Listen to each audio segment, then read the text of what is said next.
Okay. I would like to welcome everybody out to our City Council General Meeting for Wednesday, October 23rd, 2019. We will start with a Pledge of Allegiance that will be led by Daryl Finn. If you'd please come up to the podium.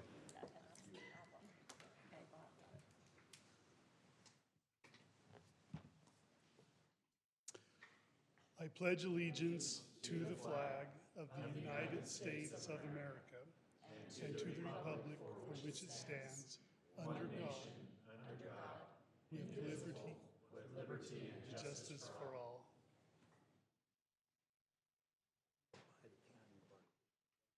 Thank you. Item 5.2, Council Comments and Recognitions. I'd just like to take a moment to bring to the attention of the community that we are in election season right now. We are grateful enough to have both of the current candidates for the District 4 City Council seat here tonight. We'd like to remind all of our residents that ballots are already out. They should have come to you in the mail. You have until till Election Day at 8 p.m. to drop them off in the county election box that we have outside in front of City Hall or any county location that will accept those. You can also mail those all the way through the day before the election. If you mail it by the 1st of November, that Friday, before you will actually have those, will be included with the election night totals that come out on election night. So please take the time to get to know the candidates. They're both individuals that are committed to helping our community. And make sure you get your ballots in, as it will determine the next member of our city council. Any other comments or recognitions by members of the council? I just want to add on to what you've said already, Mayor, and that is we got a report just yesterday, I think, that was shared of what the county is seeing in terms of percentages of returned ballots so far, and I will just say we are trending very low at this point. Now, obviously, we have District 1 where Councilman Henderson is running unopposed, so I think this will probably be the only time we can rightfully say that Jared is bringing us down. Bringing the numbers. Bringing the totals down. But no, I will just echo what has been said, and that is to encourage. This is the opportunity that we have, and one of the great freedoms we have in our country is to be able to vote and elect those that represent us. So please take the time to fill out those ballots for those of you who are in districts with those elections taking place. Where's the polling station at the library? Can they also vote at the library? It'll be here at City Hall. on So if election you day. want the cool sticker, you can come here and you can get the cool sticker. Or you can just drop off your ballot and they'll give you a sticker, I promise. All right, we will move on to the public comment portion of our meeting. Audience members may bring any item to the City Council's attention. Comments will be limited to 2 minutes. State law does prohibit the council from acting on items that do not appear on the agenda. So if you have an item you'd like to address with us that's not on the agenda, we will happily listen to you. We may not give any direction or have discussion on that item until a future meeting. But we'd be happy to hear what you have to address us with. So if you do have a public comment, please come to the podium at this time, state your name, and give us your comment. You'll have 2 minutes. Okay, seeing none, I will close the public comment portion of our meeting. We'll move on to item 7, City Council Board and Committee reports. So I was able to attend the Utah Mosquito Abatement Association conference down in actually Bryce Canyon last week. It was fascinating. I learned more than you will ever imagine that there is to know about mosquitoes. There's so many varieties of mosquitoes. It was really quite fascinating. But so there's a couple of the things that I would share with you. I wrote notes, I'm sure. One of the presentations was from one of our employees at this one. South Salt Lake Valley Mosquito Abatement District. It's too many words for me. He actually has been performing some tests. There's some tests that you can do inside of a bottle, and you line it with the pesticides that we use for adulticiding. And then you collect live mosquitoes, put them in there, and then you monitor it over 30 minutes. And at the end of 30 minutes, there should be 100% mortality rate. If there's not, it's because they're building a resistance to the pesticide. And it's like, oh, didn't even think about that, like you could take antibiotics and build a resistance over a period of time. Same thing is happening with mosquitoes. And it was kind of alarming, the resistance that seems to be happening.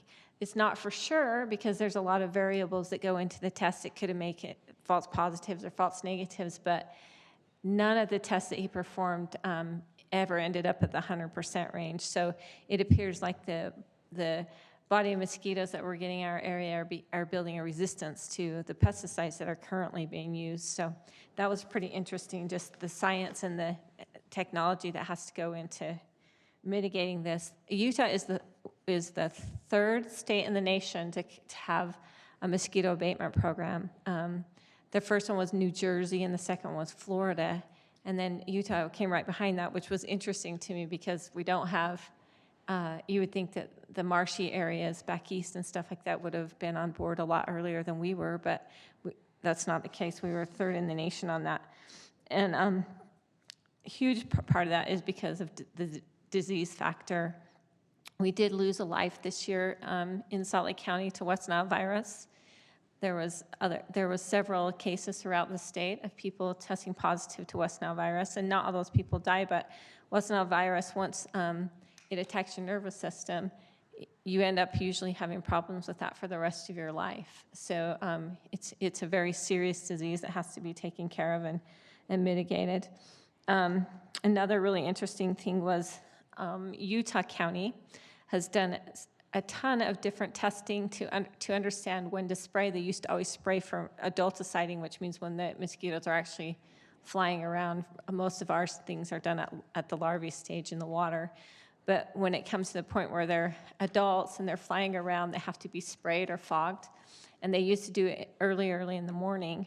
But then they did a ton of testing to find out when the mosquitoes were actually flying, and they're flying usually just about the time it gets dark and for about an hour after dark. And so they changed their whole program in Utah County to do that adulticiding in the dark, which is awesome because then it also doesn't affect bees and things like that we don't want to be killing with pesticides. So it was a great switch, other than some of the staff didn't think it was great to come in at night versus in the morning, but they worked that out. So there's just a lot of really interesting things that are in play, and people working very hard just to make sure that not only are they a pest, most of us don't like to be stung by mosquitoes, but they're, well, bitten by mosquitoes, I should say, but there's certainly a health risk to that. So I appreciate all the work that goes into the technology behind mosquito abatement, and I was grateful to have attended the conference.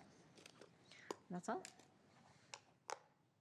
I'll just give a quick update. The South Valley Sewer District, the way that board is comprised is if an entity's boundary is solely encompassed within the boundaries of the district, then they are allowed to appoint their representative on the board, which is how that works for us here in Harriman. I am appointed by this body. Other entities that are not solely contained or serviced by the South Valley Sewer District, those representatives are elected. So this year, as far as the South Valley Sewer Board, there is one seat that will be going through the general election process. Wayne Ballard, who has been the chair and on the board for many, many years, is running at this time for re-election. That is the one seat that's open, so part of the election cycle, and also we are working on the budget cycle for the South Valley Sewer District, and we will be holding a budget to work session for our board on October the 29th at 7 a.m.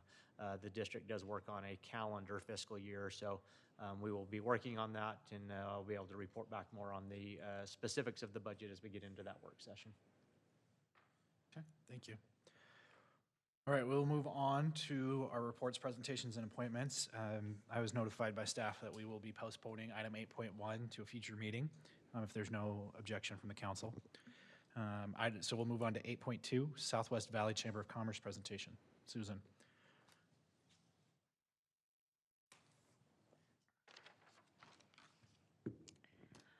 Hi, Mayor and Council, thank you for letting me take the time to present what the Southwest Valley Chamber of Commerce is and what it does and what we're planning to do in the future. First, I would like to say, Jackie and Tammy, I was very impressed with your awards last time. That was very impressive that Harriman has such a great staff, and I've known that you guys do because I do work closely with the staff, with the Chamber. Anyway, the Chamber has been around for 22 years, so almost as long as Harriman has been around. I think you guys became a city 20 years ago, and we were here when Chevron opened. We were there for the grand opening of Chevron, and so we have been around a long, long time. And one of the things the Chamber wants to do is help businesses make connections for success. And some of the ways that we do that is we're quite involved more as a community chamber, so we're more locally focused.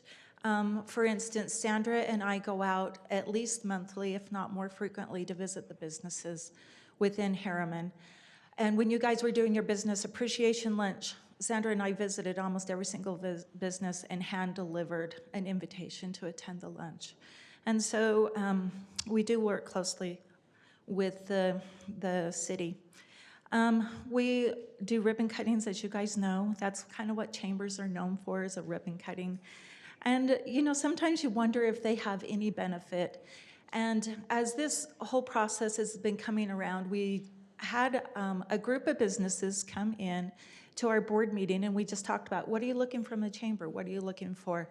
And Costco was one of the businesses that came in, and they said, well, we don't know if we really get a whole lot out of the chamber. And one of the smaller businesses said, you came to our ribbon cutting, and because of that, we now do $2,000 to $3,000 a month at Costco.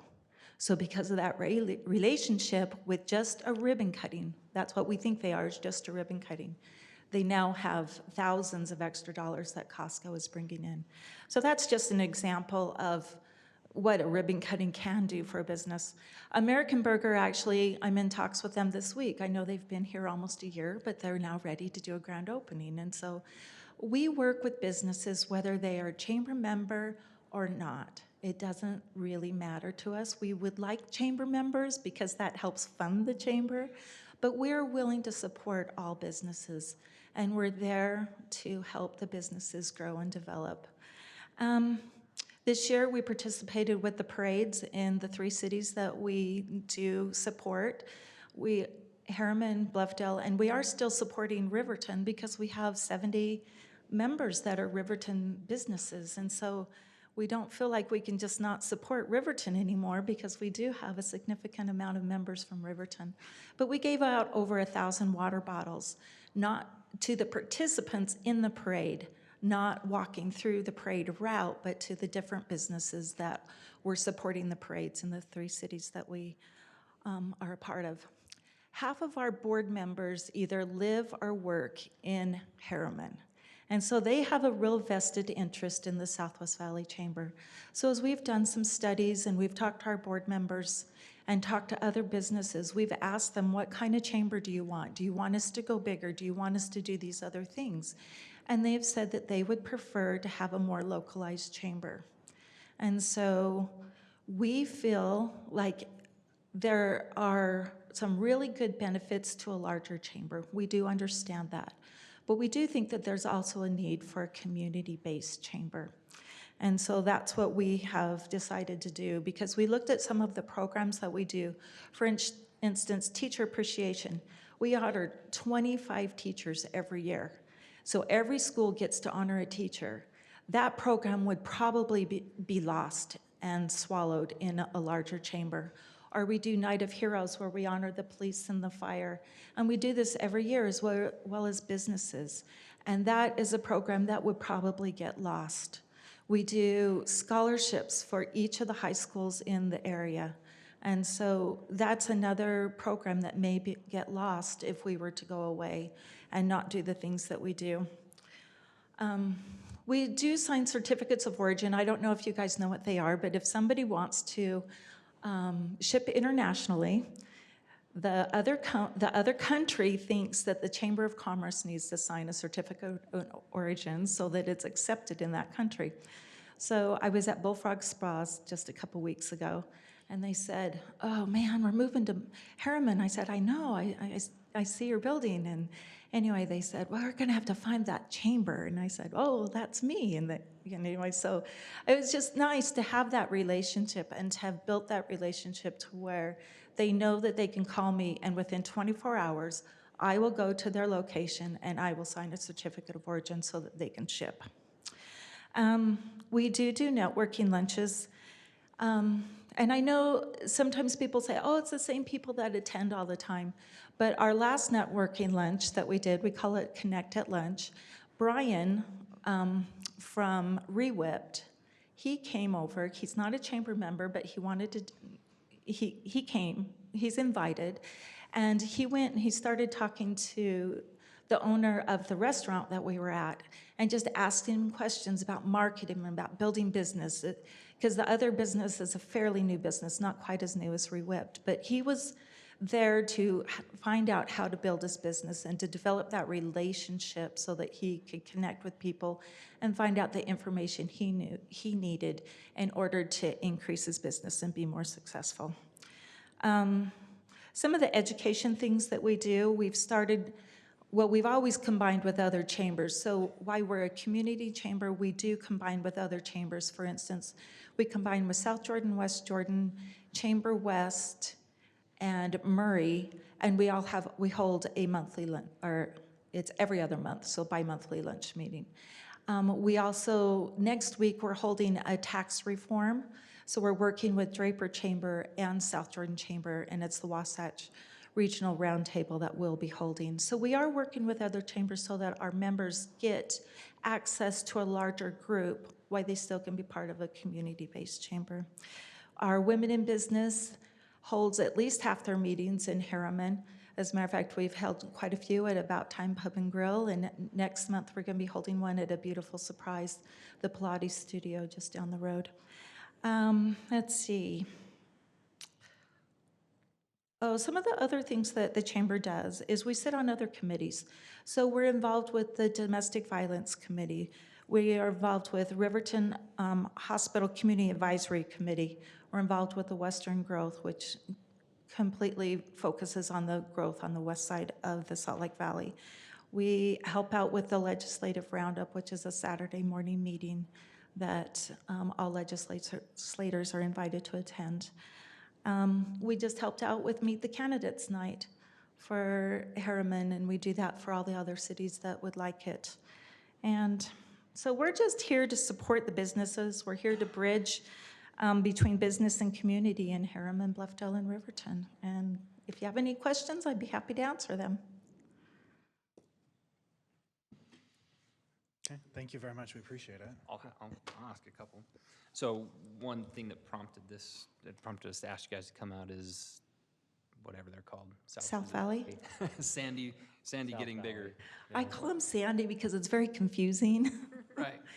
So I guess my only question would be, are the smaller chambers feeling threatened by that sort of thing, or are they looking at it as something that's different? Something that's different. Although, you know, the one big, the business accelerator that South Valley is offering, we also have access to that same exact program. It's a mini MBA, and the SBA offers it, and we have partnered with the SBA to offer that as well.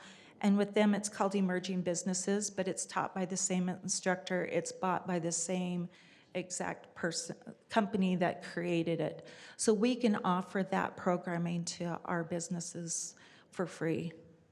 Perfect. That was my main concern. I think you heard that discussion.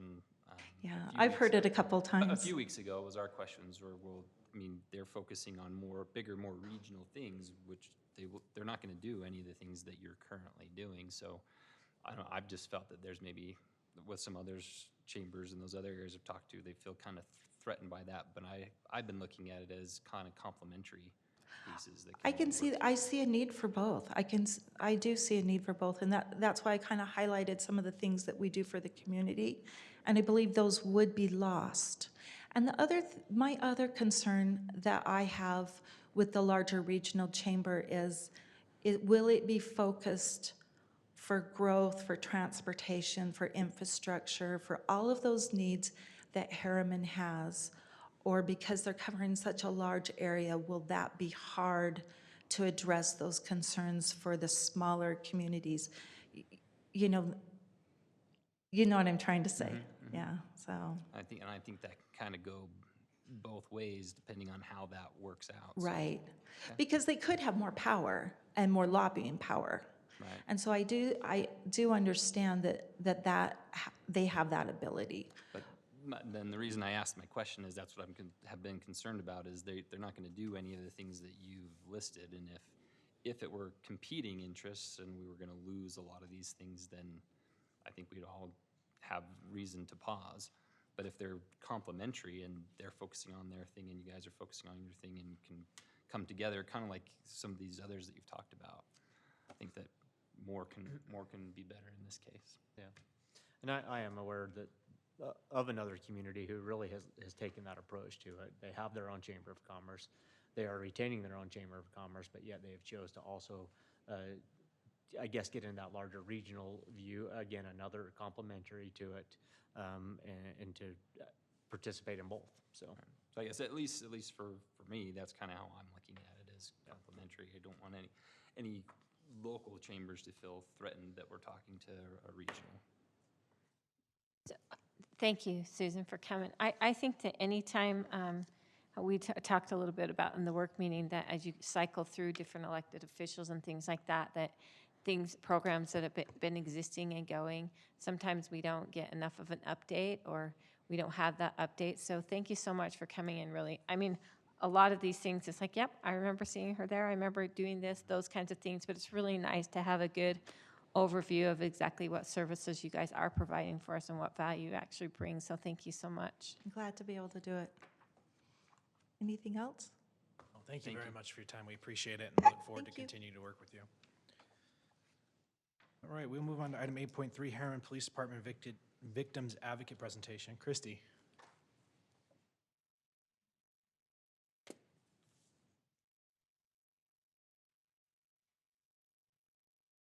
Mayor and council, it's a pleasure to be here tonight. I just wanted to introduce Christy. Please.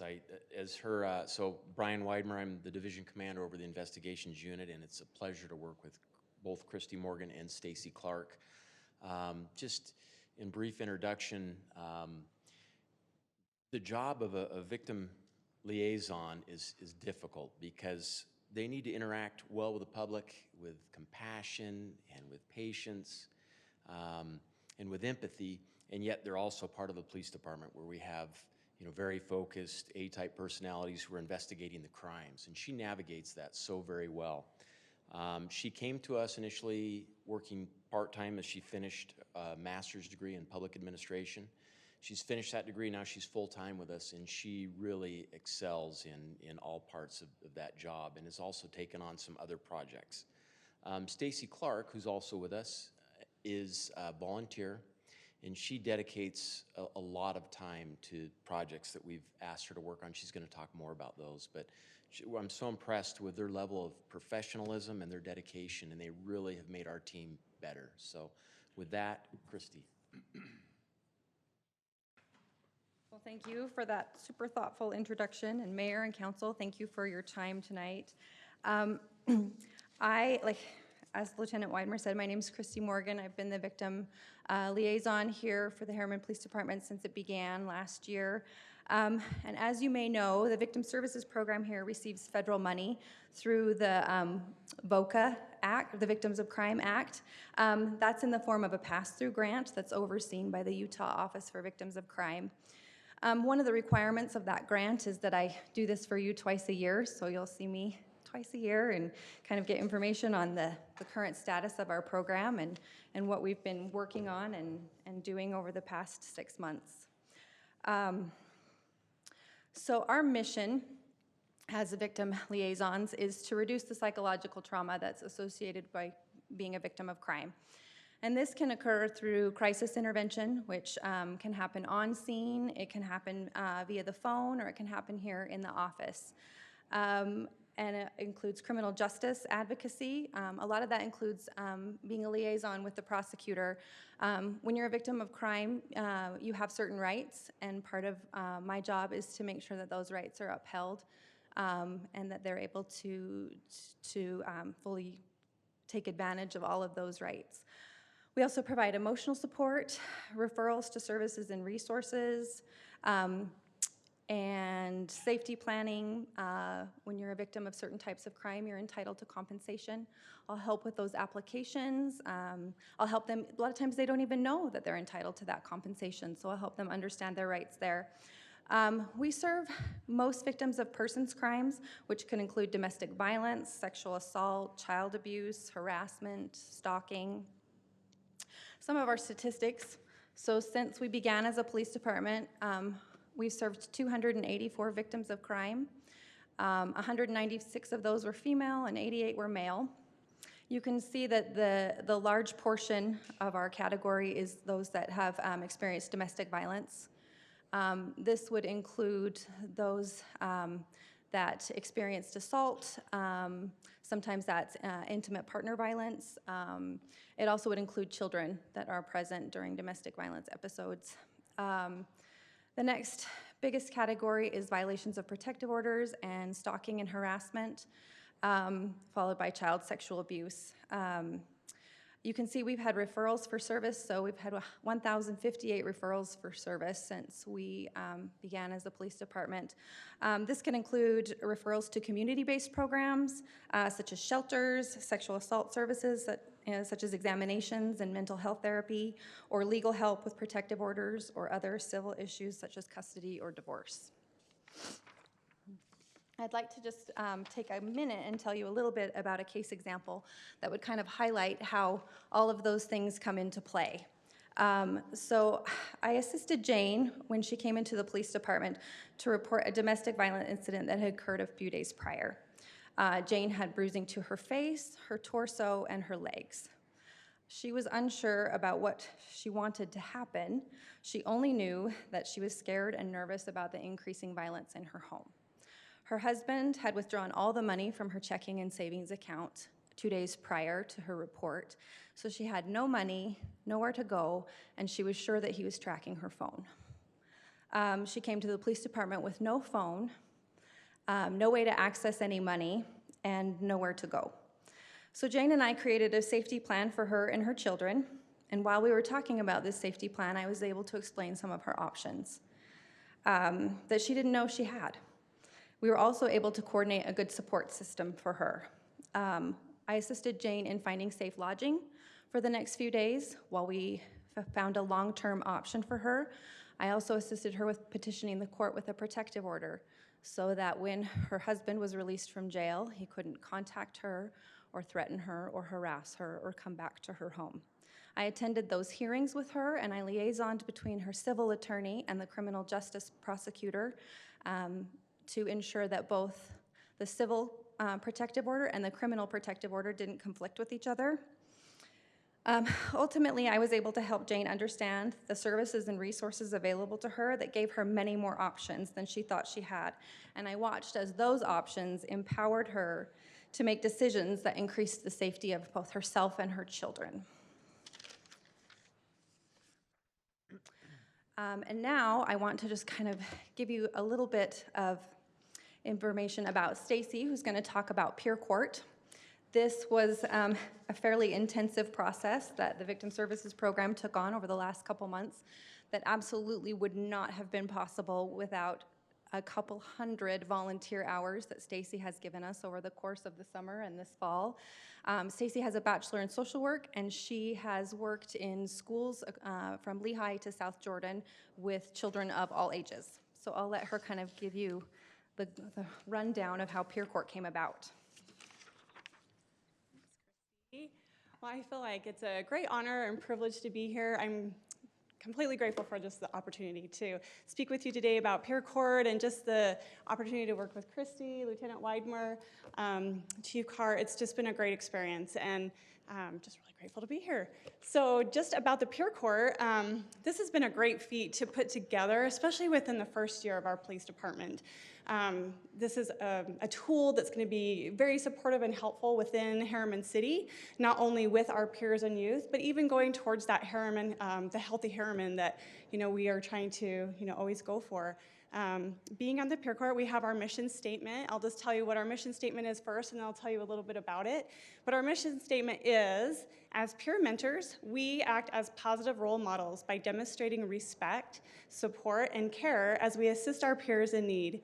Through collaboration, we strengthen our ties to our homes, neighborhoods, and schools by cultivating a positive peer influence using restorative justice principles.